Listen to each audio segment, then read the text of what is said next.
сайн байна. Нордвуд компани үйл ажиллагаа үзүүлэх хамтдаа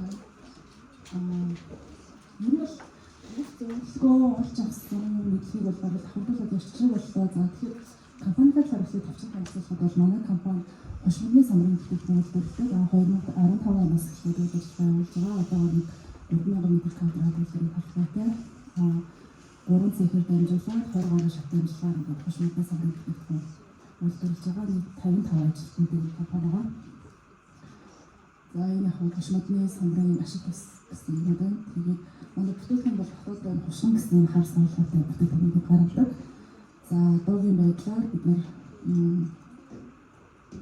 Европын 4 улс руу хотод Солонгос, Азийн 2 улс руу экспорт хийж байгаа. За тэгээд Foodex манай оролцсон гол зорилго нь мэдээж экспортын зах зээлд хийх. За Япон улсын хэрэглэгчдийн талаар ойлголттой болгох, тэдний хэрэглээний онцлогийг ойлгохын зорилготой оролцсон. За эцэстнээс гарсан үр дүн гэх юм бол ер нь бол боломжит хөдөлгөөн авахтай харилцаа тогтоож чадсан. Foodex зөвхөн Япон гэлтгүй бусад улсын хөдөлгөөн авахчид одоо сонирхол хүмүүс зөндөө байдаг учраас бид нар бол одоогийн байдлаар Сингапур болон Тайваны хөдөлгөөн авахч нартай одоо үнийн саналынаас хэлцээд гэрээ хэлцээрээ шатндаа явж байгаа.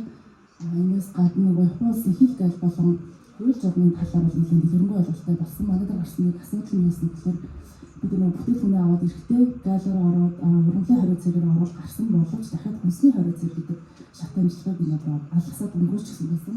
Тэрнээсээ болоод бас тийм нэг асуудал үүссэн байгаа.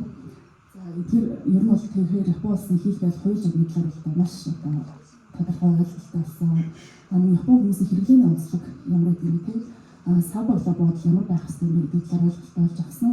Эндээсээ бид нар санхүүгийн шин санаа бас олж авсан байгаа. Энэ манай одоо энэ дотоодоо гаргаж байгаа энэ